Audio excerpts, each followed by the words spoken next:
سورہ علم نشرح۔ سورہ علم نشرح کا تعارف، مقام نزول۔ سورہ علم نشرح مکہ مکرمہ میں نازل ہوئی ہے۔ آیات، کلمات اور حروف کی تعداد، اس سورت میں 1 رکوع، 8 آیتیں، 27 کلمے اور 103 حروف ہیں۔ علم نشرح نام رکھنے کی وجہ، اس سورت کے 3 نام ہیں، سورہ شرح، سورہ انشرح اور سورہ علم نشرح، اور یہ تینوں نام اس سورت کی پہلی آیت سے ماخوذ ہیں۔ سورہ علم نشرح کے مضامین، اس سورت کا مرکزی مضمون یہ ہے کہ اس میں تاجدار رسالت صلی اللہ تعالی علیہ وآلہ وسلم کی شخصیت اور آپ صلی اللہ تعالی علیہ وآلہ وسلم کی سیرت مبارکہ پر کلام کیا گیا ہے، اور اس میں یہ مضامین بیان ہوئے ہیں۔ نمبر 1، اس سورت کی ابتدا میں سید المرسلین صلی اللہ تعالی علیہ وآلہ وسلم کو عطا کی گئی نعمتیں بیان کی گئیں کہ اللہ تعالیٰ نے آپ کی خاطر ہدایت، معرفت، نصیحت، نبوت اور علم و حکمت کے لیے آپ کے سینہ اقدس کو کشادہ اور وسیع کر دیا، اور شفاعت قبول کیے جانے والا بنا کر آپ کے اوپر سے امت کے گناہوں کے غم کا وہ بوجھ دور کر دیا جس نے آپ کی پیٹھ توڑی تھی، اور آپ کی خاطر آپ کا ذکر بلند کر دیا۔ نمبر 2، مشکلات و مصائب کے بعد آسانیاں عطا کرنے کا وعدہ فرمایا گیا۔ نمبر 3، اس سورت کے آخر میں نماز سے فارغ ہونے کے بعد آپ صلی اللہ تعالی علیہ وآلہ وسلم کو آخرت کے لیے دعا کرنے اور اللہ تعالیٰ پر توکل کرتے رہنے کا حکم دیا گیا۔ نوٹ: اعلیٰ حضرت امام احمد رضا خان علیہ الرحمۃ الرحمان کے والد ماجد حضرت علامہ مولانا نقی علی خان رحمۃ اللہ تعالی علیہ نے اس سورہ مبارکہ کی 445 صفحات پر مشتمل ایک تفسیر لکھی ہے، جس کا عربی نام الکلام الاوضح فی تفسیر علم نشرح اور اردو نام انوار جمال مصطفیٰ ہے۔ 8 آیات پر مشتمل اس سورت کی 445 صفحات تک پھیلی ہوئی اس تفسیر کو پڑھ کر قرآن پاک کی جامعیت کا کچھ اندازہ لگایا جا سکتا ہے۔ سورہ والضحیٰ کے ساتھ مناسبت، سورہ علم نشرح کی اپنے سے ماقبل سورت والضحیٰ کے ساتھ مناسبت یہ ہے کہ دونوں سورتوں میں اللہ تعالیٰ نے وہ نعمتیں بیان فرمائی ہیں جو اس نے اپنے حبیب صلی اللہ تعالی علیہ وآلہ وسلم کو عطا فرمائی ہیں۔ اللہ کے نام سے شروع جو نہایت مہربان، رحمت والا ہے۔ أَلَمْ نَشْرَحْ لَكَ صَدْرَكَ، ترجمہ: کیا ہم نے تمہاری خاطر تمہارا سینہ کشادہ نہ کر دیا؟ أَلَمْ نَشْرَحْ لَكَ صَدْرَكَ، کیا ہم نے تمہاری خاطر تمہارا سینہ کشادہ نہ کر دیا؟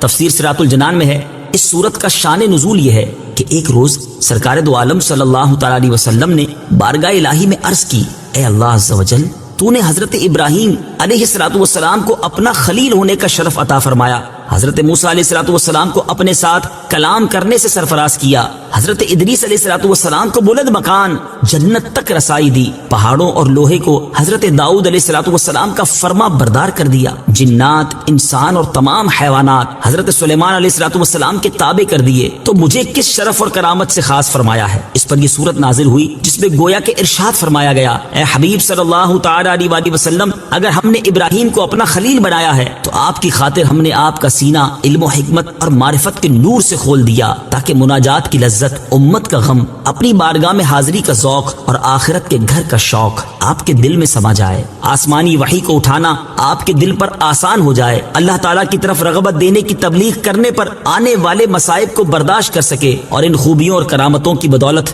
آپ کو وہ مقام حاصل ہو کہ حضرت ابراہیم علیہ السلام کے خلیل ہونے کو اس سے کچھ نسبت نہ رہے، اور اگر ہم نے حضرت موسیٰ علیہ السلام کو اپنے ساتھ ہم کلام ہونے کا شرف عطا کیا اور حضرت ادریس علیہ السلام کو بلند مکان تک رسائی عطا کی ہے، تو آپ کو اس غم سے نجات دی جو آپ کی پشت پر بہت بھاری تھا، اور آپ کو لا مقام میں بلا کر اپنے دیدار سے مشرف کیا، یہاں تک کہ ہم میں اور آپ میں ہماری شایان شان 2 کمانوں کے برابر بلکہ اس سے بھی کم فاصلہ رہ گیا، اور آسمانوں کی پوری سلطنت میں آپ کی قربت اور منزلت کا شہرہ ہو گیا۔ اگر ہم نے حضرت داؤد اور حضرت سلیمان علیہ السلام کو دنیا کی چند چیزوں پر حکومت بخشی ہے، تو آپ کو عالم علوی یعنی آسمانوں پر قدرت دی ہے کہ وہاں کے فرشتے خادموں کی طرح آپ کی بارگاہ میں حاضر رہتے ہیں، اور آپ کے سپاہیوں کی طرح آپ کے دشمنوں سے لڑتے ہیں، اور آسمانوں میں کوئی چیز ایسی نہیں ہے جو آپ کی نبوت و رسالت سے واقف نہ ہو اور آپ کے حکم سے انحراف کرے۔ اعلیٰ حضرت رحمت اللہ تعالی علیہ اللہ تعالیٰ کے حبیب صلی اللہ تعالی علیہ وآلہ وسلم کی شان بیان کرتے ہوئے فرماتے ہیں، اصالت کل، امامت کل، سیادت کل، عمارت کل، حکومت کل، ولایت کل، خدا کے یہاں تمہارے لیے فرشتے خدم، رسول حشم، تمام غلام کرم، وجود و عدم، حدوث و قدم، جہاں میں عیاں تمہارے لیے، یہ طور و کجا، سپہر تو کیا، کہ عرش اولا بھی دور رہا، جہد سے ورا وصال ملا، یہ رفعت شان تمہارے لیے۔ مفتی نعیم الدین مراد آبادی رحمت اللہ تعالی علیہ اس آیت کی تفسیر میں لکھتے ہیں، یعنی اے حبیب صلی اللہ تعالی علیہ وآلہ وسلم، ہم نے آپ کی خاطر آپ کے سینہ اقدس کو ہدایت، معرفت، نصیحت، نبوت اور علم و حکمت کے لیے کشادہ اور وسیع کر دیا، یہاں تک کہ عالم غیب اور عالم شہادت اس کی وسعت میں سما گئے اور جسمانی تعلقات روحانی انوار کے لیے مانے نہ ہو سکے، اور علوم لدنیہ، حکم الہیہ، معارف ربانیہ اور حقائق رحمانیہ آپ کے سینہ پاک میں جلوہ نما ہوئے۔ بعض مفسرین کے نزدیک اس آیت میں ظاہری طور پر سینہ مبارک کا کھلنا مراد ہے۔ احادیث میں مذکور ہے کہ ظاہری طور پر نبی کریم علیہ الصلوۃ والسلام کے سینہ مبارکہ کا کھلنا بھی بارہا ہوا، جیسے عمر مبارک کی ابتدا میں سینہ اقدس کھلا، نزول وحی کی ابتدا کے وقت اور شب معراج سینہ مبارک کھلا، اور اس کی شکل یہ تھی کہ حضرت جبریل امین علیہ الصلوۃ والسلام نے سینہ پاک کو چاک کر کے قلب مبارک نکالا اور زرعی تشت میں آب زمزم سے غسل دیا اور نور و حکمت سے بھر کر اس کو اس کی جگہ پر رکھ دیا۔ سے حاصل ہونے والی معلومات، اس سے دو باتیں معلوم ہوئیں۔ نمبر ایک، دنیا کی حقارت اور آخرت کے کمال کے علم سے سینے کا کھل جانا اللہ تعالیٰ کی بہت بڑی نعمت ہے۔ ایک اور مقام پر اللہ تعالیٰ ارشاد فرماتا ہے، اور جسے اللہ ہدایت دینا چاہتا ہے تو اس کا سینہ اسلام کے لیے کھول دیتا ہے، اور جسے گمراہ کرنا چاہتا ہے اس کا سینہ تنگ، بہت ہی تنگ کر دیتا ہے، گویا کہ وہ زبردستی آسمان پر چڑھ رہا ہے۔ اور حضرت عبداللہ بن مسعود رضی اللہ تعالیٰ عنہ فرماتے ہیں، تاجدار رسالت صلی اللہ تعالی علیہ وآلہ وسلم نے یہ آیت تلاوت فرمائی تو صحابہ کرام نے عرض کی، اس کھولنے سے کیا مراد ہے؟ ارشاد فرمایا، اس سے مراد وہ نور ہے جو مومن کے دل میں ڈالا جاتا ہے، جس سے اس کا دل کھل جاتا ہے۔ عرض کی گئی، کیا اس کی کوئی نشانی ہے جس سے اس کی پہچان ہو سکے؟ ارشاد فرمایا، ہاں، اس کی 3 علامتیں ہیں۔ نمبر 1، آخرت کی طرف رغبت، نمبر 2، دنیا سے نفرت، اور نمبر 3، موت سے پہلے آخرت کی تیاری۔ نمبر 2، حضور اقدس صلی اللہ تعالیٰ علیہ وآلہ وسلم اللہ تعالیٰ کے ایسے حبیب ہیں کہ اللہ تعالیٰ نے بن مانگے ان کا مقدس سینہ ہدایت اور معرفت کے لیے کھول کر انہیں یہ نعمت عطا کر دی، اور ہم نے تمہارے اوپر سے تمہارا بوجھ اتار دیا جس نے تمہاری پیٹھ توڑی تھی، اور ہم نے تمہارے اوپر سے تمہارا بوجھ اتار دیا۔ تفسیر صراط الجنان میں ہے، اس بوجھ سے کیا مراد ہے؟ اس کے بارے میں مفسرین کا ایک قول یہ ہے کہ اس سے وہ غم مراد ہے جو حضور پرنور صلی اللہ تعالی علیہ وآلہ وسلم کو کفار کے ایمان نہ لانے کی وجہ سے رہتا تھا۔ دوسرا قول یہ ہے کہ اس بوجھ سے امت کے گناہوں کا غم مراد ہے، جس میں آپ صلی اللہ تعالی علیہ وآلہ وسلم کا قلب مبارک مشغول رہتا تھا۔ مراد یہ ہے کہ اے حبیب صلی اللہ تعالی علیہ وآلہ وسلم، ہم نے آپ کو شفاعت قبول کیے جانے والا بنا کر غم کا وہ بوجھ دور کر دیا جس نے آپ کی پیٹھ توڑ دی تھی۔ حضور اقدس صلی اللہ تعالی علیہ وآلہ وسلم کا غم امت کفار کے ایمان نہ لانے کی وجہ سے رسول کریم صلی اللہ تعالی علیہ وسلم کو کتنا غم ہوتا تھا، اس کا اندازہ اس آیت سے لگایا جا سکتا ہے، جس میں اللہ تعالیٰ نے اپنے حبیب صلی اللہ تعالی علیہ وآلہ وسلم سے ارشاد فرمایا، اگر وہ اس بات پر ایمان نہ لائیں تو ہو سکتا ہے کہ تم ان کے پیچھے غم کے مارے اپنی جان کو ختم کر دو۔ اور امت کے بارے میں آپ صلی اللہ تعالی علیہ وآلہ وسلم کا کیا حال تھا، اس کا اندازہ اس آیت سے لگایا جا سکتا ہے۔ چنانچہ ارشاد باری تعالی ہے، بے شک تمہارے پاس تم میں سے وہ عظیم رسول تشریف لے آئے جن پر تمہارا مشقت میں پڑنا بہت بھاری گزرتا ہے، وہ تمہاری بھلائی کے نہایت چاہنے والے، مسلمانوں پر بہت مہربان، رحمت فرمانے والے ہیں۔ اور اس حدیث سے بھی اس کا اندازہ لگایا جا سکتا ہے۔ چنانچہ حضرت عبداللہ بن عمرو بن عاص رضی اللہ تعالی عنہما فرماتے ہیں کہ رسول کریم صلی اللہ تعالی علیہ وآلہ وسلم نے قرآن پاک میں سے حضرت ابراہیم علیہ الصلوۃ والسلام کے اس قول کی تلاوت فرمائی، اے میرے رب، بے شک بتوں نے بہت سے لوگوں کو گمراہ کر دیا، تو جو میرے پیچھے چلے تو بے شک وہ میرا ہے، اور جو میری نافرمانی کرے تو بے شک تو بخشنے والا مہربان ہے۔ اور وہ آیت تلاوت فرمائی جس میں حضرت عیسیٰ علیہ الصلوۃ والسلام کا یہ قول ہے، اگر تو انہیں عذاب دے تو وہ تیرے بندے ہیں، اور اگر تو انہیں بخش دے تو بے شک تو ہی غلبے والا، حکمت والا ہے۔ تو حضور پرنور صلی اللہ تعالی علیہ وآلہ وسلم پر گریہ طاری ہو گیا اور اپنے دست اقدس اٹھا کر دعا کی، اے اللہ عز و جل، میری امت، میری امت۔ اللہ تعالیٰ نے حضرت جبرائیل سے فرمایا، اے جبرائیل، میرے حبیب صلی اللہ تعالی علیہ وآلہ وسلم کی بارگاہ میں جاؤ، تمہارا رب خوب جانتا ہے، مگر ان سے پوچھو کہ انہیں کیا چیز رلا رہی ہے۔ حضرت جبرائیل علیہ الصلوۃ والسلام حضور اکرم صلی اللہ تعالی علیہ وآلہ وسلم کی بارگاہ میں حاضر ہوئے اور پوچھا تو انہیں رسول اللہ صلی اللہ تعالی علیہ وآلہ وسلم نے اپنی عرض معروض کی خبر دی۔ اللہ تعالیٰ نے حضرت جبرائیل سے فرمایا، تم میرے حبیب صلی اللہ تعالی علیہ وسلم کے پاس جاؤ اور ان سے کہو کہ آپ کی امت کی بخشش کے معاملے میں ہم آپ کو راضی کر دیں گے اور آپ کو غمگین نہ کریں گے۔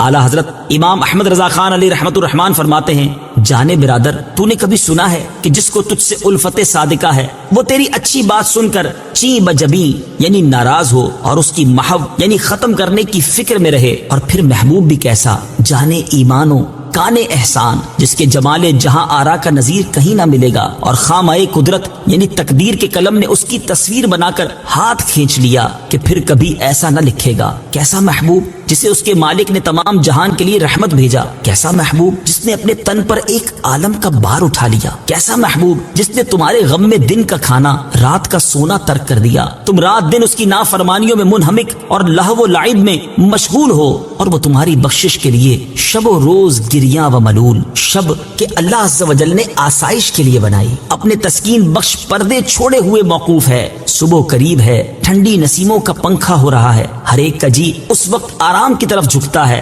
بادشاہ اپنے گرم بستروں نرم تکیوں میں مست خواب ناز ہے، اور جو محتاج بے نوا ہے اس کے بھی پاؤں 2 گز کی کملی چادر میں دراز۔ ایسے سہانے وقت ٹھنڈے زمانے میں وہ معصوم بے گناہ پاک داماں عصمت پناہ اپنی راحت و آسائش کو چھوڑ کر خواب و آرام سے منہ موڑ جبین نیاز آستانہ عزت پر رکھے ہے کہ الہی میری امت سیاہ کار ہے، درگزر فرما اور ان کے تمام جسموں کو آتش دوزخ سے بچا۔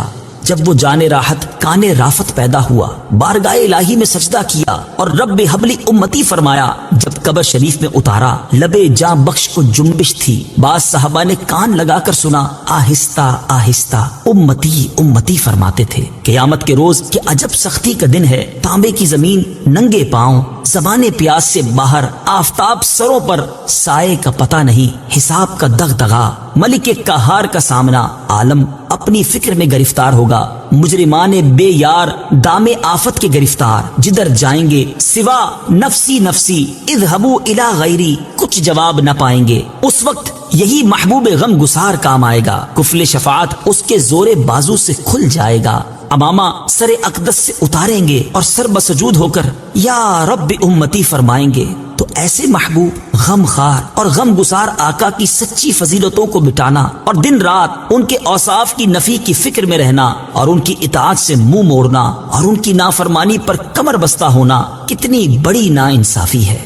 ترجمہ، اور ہم نے تمہاری خاطر تمہارا ذکر بلند کر دیا، تمہاری خاطر تمہارا ذکر بلند کر دیا۔ تفسیر صراط الجنان میں ہے، مفسرین نے سید المرسلین صلی اللہ تعالی علیہ وآلہ وسلم کا ذکر بلند ہونے کی مختلف توجیحات بیان کی ہیں۔ نمبر 1، حضور پر نور صلی اللہ تعالی علیہ وآلہ وسلم کے ذکر کی بلندی یہ ہے کہ اللہ تعالیٰ نے اپنے حبیب پر ایمان لانا اور ان کی اطاعت کرنا مخلوق پر لازم کر دیا ہے، حتیٰ کہ کسی کا اللہ تعالیٰ پر ایمان لانا، اس کی وحدانیت کا اقرار کرنا اور اس کی عبادت کرنا اس وقت تک مقبول نہیں جب تک وہ تاجدار رسالت صلی اللہ تعالی علیہ وآلہ وسلم پر ایمان نہ لے آئے اور ان کی اطاعت نہ کرنے لگے۔ اللہ تعالیٰ ارشاد فرماتا ہے، جس نے رسول کا حکم مانا بے شک اس نے اللہ کا حکم مانا۔ تو اے حبیب، تمہارے رب کی قسم، یہ لوگ مسلمان نہ ہوں گے جب تک اپنے آپس کے جھگڑے میں تمہیں حاکم نہ بنا لے، پھر جو کچھ تم حکم فرما دو اپنے دلوں میں اس سے کوئی رکاوٹ نہ پائیں اور اچھی طرح دل سے مان لیں۔ حضرت عبداللہ ابن عباس رضی اللہ تعالی عنہما فرماتے ہیں کہ اگر کوئی اللہ تعالیٰ کی عبادت کرے، ہر بات میں اس کی تصدیق کرے اور سرور عالم صلی اللہ تعالی علیہ وآلہ وسلم کی رسالت کی گواہی نہ دے تو یہ سب بیکار ہے اور وہ کافر ہی رہے گا۔ نمبر 2، حضور اقدس صلی اللہ تعالی علیہ وسلم کے ذکر کی بلندی یہ ہے کہ اللہ تعالیٰ کے ذکر کے ساتھ آپ صلی اللہ تعالی علیہ وآلہ وسلم کا ذکر کیا جاتا ہے، اور اللہ تعالیٰ نے اذان میں، اقامت میں، نماز میں، تشہد میں، خطبے میں اور کثیر مقامات پر اپنے ذکر کے ساتھ آپ کا ذکر کیا ہے۔ حضرت ابو سعید خدری رضی اللہ تعالی عنہ سے روایت ہے، سرکار دو عالم صلی اللہ تعالی علیہ وآلہ وسلم نے حضرت جبرائیل علیہ الصلوۃ والسلام سے اس آیت کے بارے میں دریافت فرمایا تو انہوں نے عرض کی، اللہ تعالیٰ فرماتا ہے کہ آپ کے ذکر کی بلندی یہ ہے کہ جب میرا ذکر کیا جائے تو میرے ساتھ آپ کا بھی ذکر کیا جائے۔ اور حضرت قتادہ رضی اللہ تعالیٰ عنہ فرماتے ہیں کہ اللہ تعالیٰ نے آپ کا ذکر دنیا و آخرت میں بلند کیا، ہر خطیب اور ہر تشہد پڑھنے والا اشہد ان لا الہ الا اللہ کے ساتھ اشہد ان محمد رسول اللہ پکارتا ہے۔ نمبر 3، رسول کریم صلی اللہ تعالیٰ علیہ وسلم کے ذکر کی بلندی یہ ہے کہ اللہ تعالیٰ نے اپنے نام کی طرف ان کے نام کی نسبت کی ہے اور نبوت و رسالت کے وصف کے ساتھ آپ صلی اللہ تعالیٰ علیہ وسلم کا ذکر کیا، جبکہ آپ کے علاوہ دیگر انبیاء کرام کا ذکر ان کے اسما کے ساتھ کیا ہے۔ نمبر 4، سرکار دو عالم صلی اللہ تعالیٰ علیہ وسلم کے ذکر کی بلندی یہ ہے کہ اللہ تعالیٰ نے انبیاء کرام سے آپ صلی اللہ تعالیٰ علیہ وسلم پر ایمان لانے کا عہد لیا۔ اعلیٰ حضرت امام احمد رضا خان علیہ رحمت الرحمن اس آیت سے متعلق فرماتے ہیں، یعنی ارشاد ہوتا ہے، اے محبوب ہمارے، ہم نے تمہارے لیے تمہارا ذکر بلند کیا کہ جہاں ہماری یاد ہوگی تمہارا بھی چرچا ہوگا، اور ایمان بے تمہاری یاد کے ہرگز پورا نہ ہوگا۔ آسمانوں کے طبقے اور زمینوں کے پردے تمہارے نام نامی سے گونجیں گے، مؤذن اذانوں اور خطیب خطبوں اور ذاکرین اپنی مجالس اور واعظین اپنے منابر پر ہمارے ذکر کے ساتھ تمہاری یاد کریں گے۔ اشجار و احجار، آہو و سو سمار یعنی ہرن اور گوہ و دیگر جاندار و اطفال شیر خوار و معبودان کفار جس طرح ہماری توحید بتائیں گے، ویسا ہی بزبان فصیح و بیان صحیح تمہارا منشور رسالت پڑھ کر سنائیں گے۔ 4 اکناف عالم میں لا الہ الا اللہ محمد الرسول اللہ کا غلغلہ ہوگا، جز یعنی سوائے اشکیائے ازل ہر ذرہ کلمہ شہادت پڑھتا ہوگا۔ مسبحان ملائے اعلیٰ کو ادھر اپنی تسبیح و تقدیس میں مصروف کروں گا، ادھر تمہارے محمود درود مسعود کا حکم دوں گا۔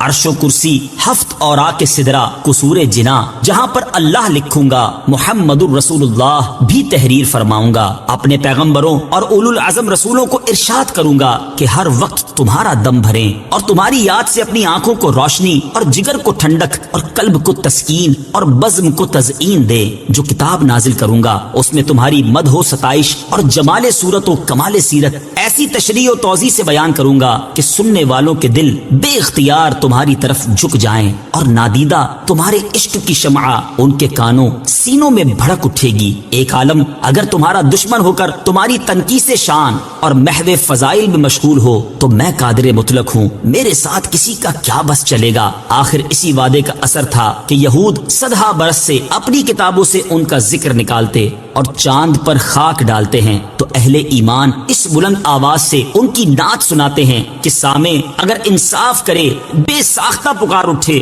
لاکھوں بے دینوں نے ان کے محو فضائل پر کمر باندھی، مگر مٹانے والے خود مٹ گئے اور ان کی خوبی روز بروز مترقی رہی۔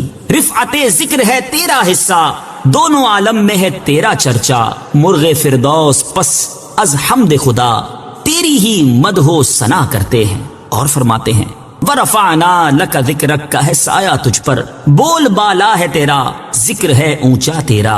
مٹ گئے، مٹتے ہیں، مٹ جائیں گے اعداء تیرے، نہ مٹا ہے نہ مٹے گا کبھی چرچا تیرا۔ تو گھٹائے سے کسی کے نہ گھٹا ہے نہ گھٹے، جب بڑھائے تجھے اللہ تعالی تیرا۔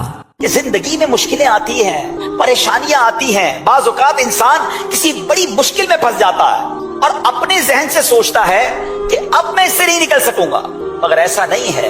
اگر اللہ پر بھروسہ ہونا تو اللہ کریم طوفان بھی ٹال دیتا ہے، اس کی رحمت ایسے کنارے لگاتی ہے کہ بندے کی عقل حیران ہو جاتی ہے۔ تو حضرت یونس علیہ السلام اللہ کے نبی ہے نا، مگر وہ بھی تو مچھلی کے پیٹ میں رہے، اور مچھلی کے پیٹ سے کیسے زندہ باہر آیا ہے، یہ بھی اللہ کی قدرت کا ایک نظارہ ہے۔ اور آپ نے سبحان اللہ وہ مچھلی کے پیٹ میں جو وظیفہ پڑھا تھا، لا الہ الا انت سبحانک انی کنت من الظالمین، یہ وظیفہ بتا رہا ہے کہ اگر آپ کسی ایسی بند کوٹھڑی میں گویا پھنس گئے ہیں، آپ کو لگتا ہے کہ یہ غموں کی کوٹھڑی سے کیسے باہر نکلوں گا، یہ پرابلم بڑا ہے، اللہ پر بھروسہ رکھو۔ تو ہمیں اللہ کی رحمت پر بھروسہ رکھنا ہے اور مشکلوں سے گھبرانا نہیں ہے۔ ایک شخص تھا، رات کو ذکر اللہ کر رہا تھا، تو اس کی زبان پر اللہ اللہ کا ورد جاری تھا، تو شیطان نے اس کو جھڑک کر کہا، اے کمبخت، کب تک اللہ اللہ کی رٹ لگائے رکھے گا، ادھر سے تو کوئی جواب ملتا نہیں ہے، تو ہے کہ مسلسل اللہ کو پکار رہا ہے اور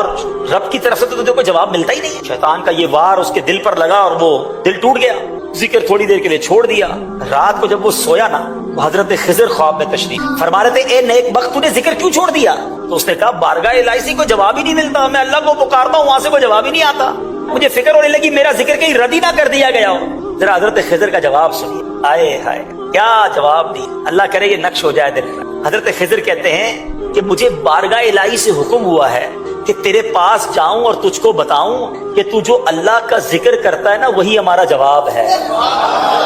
ذرا سنیے, جملہ سنیے, جو تو اللہ کا ذکر کرتا ہے نا وہی ہمارا جواب ہے. جو تیرے دل میں سوز و گداز پیدا ہوتا ہے ہمارا ہی تو پیدا کیا ہوا ہے, یہ ہمارا ہی کام ہے کہ تجھے اپنے ذکر میں مشغول کر دیا ہے. تیرے ہر یا اللہ کہنے میں ہماری 100 لبیک پوشیدہ ہے.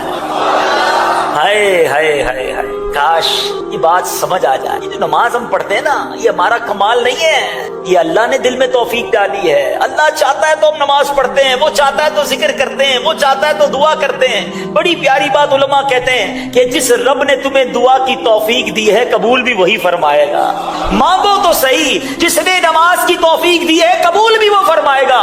کئی لوگ ایسے شیطان کے وار میں آ جاتے ہیں, یار ہم بڑے گناہگار ہیں, ہم کیا نماز پڑھیں, ہم کیا دعا کریں. ارے میرے رب کی رحمت بہت بڑی ہے. مالک جب بھی اپنے عمل دیکھے ہیں تو شرمندگی ہی ہوتی ہے, کچھ ہے ہی نہیں, کیا پیش کریں.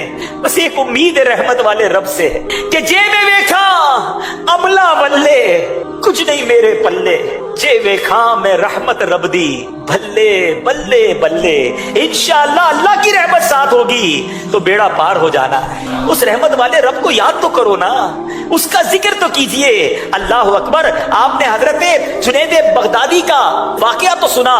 ایک بار آپ نائی کے پاس گئے مونچھیں کٹوانے کے, آپ ذکر الہی کر رہے ہیں. نائی نے کہا حضور تھوڑی دیر تو خاموش ہو جائیں, مجھے آپ کی مونچھیں کاٹنی, کہیں آپ کے ہونٹ پہ کٹ نہ لگ جائے. کہتے میرے ہونٹ کٹتے ہیں تو کٹ جائیں, میں اللہ کا ذکر نہیں چھوڑ. ایک ایک لمحہ ذکر الہی پہ گزارتے تھے. انہوں نے حدیثیں سنی ہیں, انہوں نے قرآن کی آیتیں سنی ہیں. آؤ میں آپ کو میرے میٹھے اسلامی بھائیوں نبی پاک علیہ الصلوۃ والسلام کی حدیث سناتا ہوں. اللہ کا ذکر کرنے والے کتنے خوش نصیب ہیں, اس کو یاد کرنا یہ کتنی بڑی سعادت ہے. بخاری شریف کی حدیث ہے, سیدنا ابو ہریرہ رضی اللہ تعالیٰ اس حدیث کے راوی ہیں, نور کے پیکر, تمام نبیوں کے سرور, دو جہاں کے تاجور, سلطان بحر و بر صلی اللہ تعالیٰ علیہ وسلم نے فرمایا, اللہ عز و جل فرماتا ہے.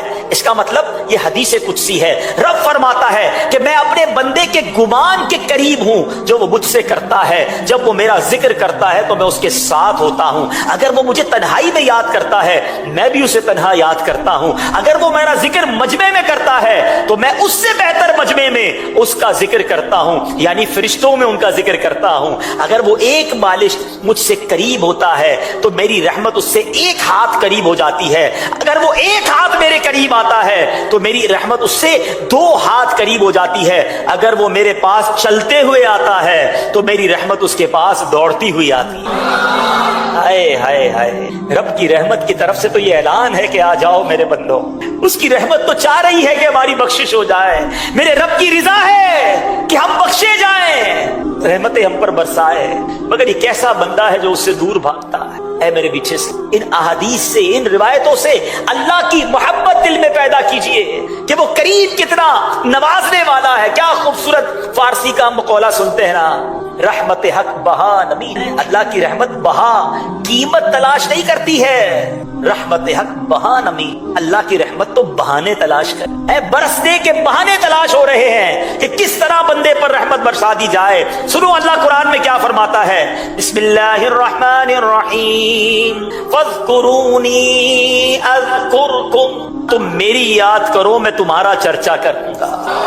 ہائے ہائے ہائے. اور سنو ایک جگہ اللہ ارشاد فرماتا ہے, بسم اللہ الرحمن الرحیم, یا ایھا الذین آمنوا اذکروا اللہ ذکرا کثیرا وسبحوہ بکرۃ واصیلا. اے ایمان والو اللہ کو بہت یاد کرو اور صبح و شام اس کی پاکی. اللہ کرے کہ ہم اللہ کو یاد کرنے والے بن جائیں. اللہ کریم ایک جگہ فرماتا ہے, وَاذْكُرُوا اللَّهَ كَثِيرًا لَعَلَّكُمْ تُفْلِحُونَ. اور اللہ کو بہت یاد کرو اس امید پر کہ فلاح پا جاؤ. اگر فلاح چاہیے, کامیابی چاہیے تو اللہ کی یاد کو دل میں بسا لیجئے. اے میرے بیٹھے اسلامی بھائیوں, حضرت سری سقطی رحمت اللہ تعالی علیہ, یہ اللہ والے اللہ کا ذکر کتنا کرتے تھے. فرماتے میں نے حضرت جرجانی کے پاس ستو دیکھے ہیں, ستو وہ گھول کر پی لیتے تھے. کسی نے کہا کہ حضور آپ روٹی نہیں کھاتے, کھانا نہیں کھاتے, بس ستو پیتے رہتے ہیں. تو فرمایا میں نے روٹی چبانے میں جتنی ٹائم روٹی چبانے میں لگتا ہے کھانا کھانے کے لیے, اور جتنی دیر ستو پینے میں لگتا ہے, ان دونوں کے درمیان میں نے 90 مرتبہ جو ہے وہ تسبیح کا فرق دیکھا ہے. یعنی 90 ٹائمز میں اللہ کی تسبیح کر لیتا ہوں. اگر کھانا روٹی کے ساتھ کھاتا ہوں تو ٹائم زیادہ لگتا ہے, ستو میں جلدی پیٹ بھر جاتا ہے. تو فرماتے 40 سال ہو گئے میں نے روٹی نہیں چبائی ہے. اتنا وقت کی قدر تھی انہیں, ایک ایک سیکنڈ کی ویلیو تھی. آج ہمارے گھنٹوں ضائع ہو رہے ہیں, میں کوئی ٹینشن نہیں ہے. موبائل ہاتھ میں ہوتا ہے, ساری رات نکل جاتی ہے, کیسے رات گزرتی ہے پتہ نہیں چلتا. ایک بزرگ کہتے ہیں کہ پہلے مجھے سمجھ نہیں آتی تھی کہ یہ اللہ والے ساری رات عبادت کیسے کرتے تھے, سجدے, تلاوت, قرآن, درود, ساری رات نوافل, ایسا ذوق کیسے ملتا تھا. کہتے ہیں موبائل والوں کو دیکھ کر مجھے سمجھ آ گئی ہے کہ جب ان کو موبائل میں ساری رات سمجھنی پڑتی ہے, پتہ ہی چلتا رات کیسے گزر گئی, تو پھر اللہ والوں کو وہاں اللہ نے ذوق دے دیا تھا. کہتے ہیں نا کہ ذکر اللہ روح کی غذا تھی ان کی, ان کو سجدوں میں مزہ آتا تھا, ان کو تلاوت میں لطف آتا تھا, ان کو عبادت میں لطف آتا تھا. اللہ ان بزرگوں کے صدقے ہمیں بھی وہ لطف عطا فرما دے. اللہ کرے کہ وہ لطف ہمیں نصیب ہو جائے, کہ ہمیں سجدوں کی لذت نصیب ہو جائے. بہرحال میرے بیچے اسلامی بھائیوں, اب بیان کے آخر میں میں چند آپ کو اذکار بتانا چاہتا ہوں. ذکر اللہ ضرور کیجئے, مگر چند اذکار, چند ذکر ایسے ہیں جس کی صراحت حدیث میں آئی اور اس کی فضیلت اتنی ہے کہ بس جب موقع ملے نا تسبیح پکڑ لیا کرو اور اللہ اور اس کے رسول کا ذکر کر لیا کرو. کلمہ طیبہ, سبحان اللہ, اتنی بڑی نعمت ہے. پہلے ایک بزرگ کا قول سناتا ہوں. ایک بزرگ کہتے ہیں اپنی زبان کو کلمے کا عادی رکھو, کیونکہ جب آخری وقت آئے گا نا زبان بھاری ہو جائے. سکرات کا جو وقت ہوتا ہے نا اس میں انسان بڑی تکلیف میں ہوتا ہے, الفاظ نہیں نکل رہے ہوتے. کبھی کسی مرنے والے کو دیکھا ہے؟ فرمایا جس کی زبان پر کلمہ ہر وقت جاری رہتا ہے, عادت ہوگی نا, امید ہے کہ مرتے وقت بھی اس کی زبان پر کلمہ جاری ہو. اس کو میں ایک ایگزامپل کے ذریعے سمجھاتا ہوں. مثال کے طور پہ کچھ لوگ ہوتے ہیں جن کی زبان پر بڑی گالیاں ہوتی ہیں, گندی باتیں ہوتی ہیں. آپ نے دیکھا ہوگا موٹر سائیکل پر جا رہے ہیں, گاڑی پر جا رہے ہیں, اچانک بریک لگانا پڑا, خدا نہ خواستہ کوئی ایکسیڈنٹ ہوتے ہوتے بچ گیا, گرتے گرتے بچ گیا. ان کی زبان سے کیا نکلتا ہے؟ گالیاں نکلتی. اچھا کچھ لوگ ہوتے ہیں ماشاءاللہ درود پڑھتے رہتے ہیں, نعتیں سنتے رہتے ہیں, یا رسول اللہ کہتے رہتے ہیں, غوث پاک کو یاد کرتے رہتے ہیں. آپ نے دیکھا ہوگا جو ایسے لوگ ہوتے ہیں جب ان کے ساتھ ایسا واقعہ ہوتا ہے فوراً زبان سے نکلتا ہے یا رسول اللہ, یا غوث پاک, کلمہ پاک نکلتا ہے. کیوں؟ ان کی زبان پر اچھی باتیں ہوتی ہیں ہر وقت. تو اپنی زبان کلمے سے تر رکھو. جب آخری گھڑیاں آئیں گی پڑھنا مشکل ہو جائے گا, پڑھا ہی نہیں ہوگا. میں آپ سے پوچھتا ہوں پورے دن میں آج کتنی بار کلمہ پاک پڑھا, پورے ہفتے میں کتنی بار کلمہ پاک پڑھا ہے؟ نہیں عادت. فضول باتوں کے لیے گھنٹوں ہیں. سنو حدیث پاک, میرے آقا علیہ الصلوۃ والسلام فرماتے ہیں لا الہ الا اللہ کی گواہی دینا جنت کی کنجی ہے. نبی پاک علیہ الصلوۃ والسلام فرماتے ہیں جو بندہ دن یا رات کی کسی ساعت میں لا الہ الا اللہ کہتا ہے تو اس کے نامہ اعمال میں سے برائیاں مٹا کر اس کی جگہ اتنی ہی نیکیاں لکھ دی جاتی ہیں. ہائے ہائے, افضل الذکر کہا گیا, کلمہ پاک کو سب سے افضل ذکر کہا گیا. اور سنو ایک حدیث پاک میں ہے, میرے آقا علیہ الصلوۃ والسلام فرماتے ہیں کہ جو بندہ 100 مرتبہ لا الہ الا اللہ پڑھے گا جب قیامت کے دن اٹھایا جائے گا تو اس کا چہرہ 14ویں کے چاند کی طرح چمکتا ہو. اور اس بندے سے افضل کسی کا عمل نہیں اٹھایا جاتا مگر جو اس کی مثل پڑھے یا اس سے زیادہ پڑھے. تو اے میرے میٹھے اسلامی بھائیوں, ہمیں کلمہ طیبہ کو کم از کم 100 بار تو روز پڑھیں. ایک اور بڑا کمال کا وظیفہ پیارے آقا علیہ الصلوۃ والسلام فرماتے ہیں جو لا الہ الا اللہ وحدہ لا شریک لہ احدا صمدا لم یلد ولم یولد ولم یکن لہ کفوا احد, یہ پڑھ لے اللہ عز و جل اس کے لیے 20 لاکھ نیکیاں لکھے گا. اب دیکھیں کتنی دیر لگی, چلے پڑھ بھی لیتے ہیں انشاءاللہ. لا الہ الا اللہ وحدہ لا شریک لہ احدا صمدا لم یلد ولم یولد ولم یکن لہ کفوا احد. سبحان اللہ. ایک اور حدیث سنے, ایک اور وظیفہ لے لیں. نبی پاک علیہ الصلوۃ والسلام فرماتے ہیں جو سبحان اللہ و بحمدہ پڑھتا ہے اس کے لیے جنت میں کھجور کا ایک درخت لگا دیا جاتا ہے. مل کے پڑھ لیں سبحان اللہ و بحمدہ. اب مجھے بتاؤ جس کا درخت جنت میں لگا ہوگا اسے کھانے جانے بھی تو دیا جائے گا نا. آپ کی پراپرٹی جنت میں ہے تو داخلہ بھی ملے گا نا. تو لگائی جاؤ جنت میں درخت, کیوں فضول باتوں میں وقت ضائع کرتے ہیں؟ تسبیح ہاتھ میں ہونی چاہیے, چلتے پھرتے پڑھتے رہے. ایک بڑا پیارا وظیفہ, اگر کوئی بھائی ٹینشن میں ہے نا اس کے لیے تو کمال کا وظیفہ ہے. کہ پہلے حدیث کے الفاظ سن لو. حدیث کے الفاظ جس کا مضمون ہے کہ دو کلمے ہیں زبان پر بڑے ہلکے ہیں میزان پر بھاری ہیں اور اللہ کو بڑے پیارے ہیں. ایسے کون سے جملے ہیں جو اللہ کو پیارے بھی ہیں, زبان پر ہلکے بھی ہیں, میزان پر بھاری بھی ہیں؟ میرے آقا فرماتے ہیں وہ کلمے کیا ہیں؟ سبحان اللہ و بحمدہ سبحان اللہ العظیم. یقین کریں یہ میرا آزمایا ہوا وظیفہ ہے. آپ اس وظیفے کو پڑھیں, آپ کو فیل ہوگا آپ کی ٹینشن ریلیز ہو رہی, آپ ریلیکس ہو رہے ہیں, آپ ہلکے ہو جائیں گے. مل کے پڑھیں سبحان اللہ و بحمدہ سبحان اللہ العظیم. یہ پڑھتے رہا کریں. ایک اور بڑا پیارا وظیفہ جس کو نبی پاک نے جنت کا خزانہ کہا ہے, مسلم شریف کی حدیث ہے. میرے آقا فرماتے لا حول ولا قوت الا باللہ. یہ پڑھا کرو کیونکہ یہ جنت کے خزانوں میں سے ایک خزانہ ہے. بہرحال میرے پیچھے اسلامی بھائیوں, اس بیان سے ان واقعات سے سیکھنے کو یہ ملا. دو تین باتیں جو آج ہمارے ٹاپک کا حصہ رہی. پہلی بات صبر کرنا ہے. مصیبت آئے, پریشانی آئے, اللہ کی رضا پر راضی رہیں, شکوہ نہ کریں. انشاءاللہ رب پر بھروسہ ہوگا تو وہ رب طوفان بھی ٹال دے گا اور ہم مشکل سے نکل جائیں گے. دوسری بات ہمیں سیکھنے کو یہ ملی کہ ہمیں اللہ کی رضا پر راضی بھی رہنا ہے اور پھر خوب اللہ کا ذکر کرنا ہے, اللہ کی یاد دلوں میں بسانی ہے. اور پھر ایک اور بات ہمیں یہ سیکھی ہم نے کہ کسی پر ظلم نہیں کرنا, رحم کریں, رحم دل بن جائے, نرم ہو جائے, خیر خواہ بن جائے.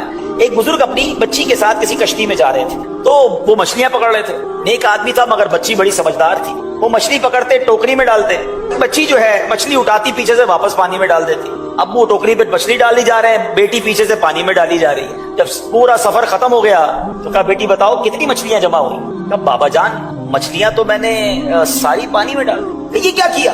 اتنی محنت, سارا دن کوشش کی. تو کہا حضور آپ ہی نے تو بتایا تھا کہ حدیث پاک میں ہے جال میں وہی مچھلی پھنستی ہے جو اللہ کے ذکر سے غافل ہو جاتی ہے. لہذا مجھے اچھا نہیں لگا ہم وہ مچھلی کھائیں جو ذکر اللہ سے غافل ہو گئی. اپنی بچی کی زبان سے یہ حکمت بھری بات سن کر اس شخص پر رکت طاری ہو اور وہ رونے لگا اور مچھلی پکڑنے کا کانٹا سائڈ پہ ڈال. اس واقعے سے یہ نہیں معلوم ہوتا, یہ کوئی یہ نہ سمجھے کہ مچھلی نہیں کھا سکتے, مچھلی کھا سکتے ہیں مگر یہ بات سمجھنے والی ہے. ایک اور حدیث پاک سناتا ہوں. نبی پاک علیہ الصلوۃ والسلام فرماتے کسی درخت پر کلاڑا اس وقت چلتا ہے جب وہ ذکر اللہ سے غفلت اختیار کر. جو جانور ذکر اللہ سے غافل ہوتا ہے وہی ذبح کر دیا جاتا ہے. بزرگان دین کے اقوال ہیں. اس سے کیا سیکھنے کو ملا کہ اگر جانور ذکر کرنا چھوڑ دے تو وہ پکڑا جاتا ہے, گرفتار ہو جاتا ہے. ہم تو اشرف المخلوقات کہلاتے ہیں نا, کتنا ذکر کرتے ہیں, کتنا اللہ کو یاد کرتے ہیں. اگر مجھے اور آپ کو پکڑا نہیں جا رہا, مجھے اور آپ کو پکڑا نہیں جا رہا, لیکن کہیں تو جواب دینا پڑے گا نا. ان اوقات کو, ان ایام کو, ان نعمتوں کو کیسے گزارا, یہ بات سمجھنے والی ہے. ایک اور واقعہ سنیے. حضرت جنید بغدادی اولیاء کرام کی جماعت کے سردار کہلاتے ہیں. ایک بار کسی شخص نے آپ کو پرندہ تحفے میں بھیجا, آپ نے قبول فرما کر اس پرندے کو پنجرے میں بند کر دیا. کچھ مدت کے بعد اپنے پاس رکھ کر اسے آزاد کر دیا. تو اسی نے لوگوں نے پوچھا کہ حضرت آپ نے پرندے کو آزاد کیوں کر دیا؟ تو کہا مجھے وہ پرندہ بڑی منت سے کہنے لگا اے جنید افسوس ہے تم تو اپنے دوستوں کے ساتھ ملاقات کا لطف اٹھاتے ہو, مجھے میرے دوستوں سے ملاقات سے تم نے دور رکھا ہے اور پنجرے میں بند رکھا ہوا ہے. کہتے ہیں مجھے بڑا رحم آیا, میں نے پرندے کو آزاد کر دی. پرندہ اڑتے وقت کہنے لگا کہ پرندہ یا جانور جب تک ذکر اللہ میں مصروف رہتا ہے آزاد رہتا ہے, جب اس پر غفلت طاری ہوتی ہے قید میں مبتلا ہو جاتا. اے جنید میں یاد الہی سے ایک ہی دن غافل ہوا تھا جس کی سزا مجھے پنجرے کی سخت قید میں بھگتنا پڑی. ہائے ان لوگوں کا کیا حال ہوگا جو اکثر اوقات ذکر اللہ سے غافل رہتے ہیں. اے جنید میں آپ کے سامنے پکا وعدہ کرتا ہوں کہ آئندہ کبھی ذکر اللہ سے غافل نہ رہوں گا. یہ کہہ کر وہ پرندہ اڑ گیا. پھر وہ پرندہ حضرت جنید بغدادی رحمت اللہ تعالی کی زیارت کے لیے آیا کرتا اور ان کے ہمراہ دسترخوان پر دانے وغیرہ بھی چنتا تھا. جب حضرت جنید بغدادی کا انتقال ہوا تو وہ پرندہ بھی زمین پر گرا اور تڑپ تڑپ کر مر گیا.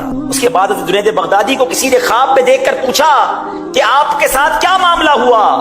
حضرت جنید بغدادی کہتے ہیں چونکہ میں نے اس پرندے پر رحم کھایا تھا اللہ کریم نے بھی مجھ پر رحم فرما دیا. اب یہ واقعہ کیا بتا رہا ہے, کیا سکھا رہا ہے؟ بڑے مزے سے ہم اپنی جو اللہ کی نعمتیں اس کو کھا رہے ہوتے ہیں, مگر کبھی سوچا یہ ساری نعمتیں رب نے ہمارے لیے بنائی,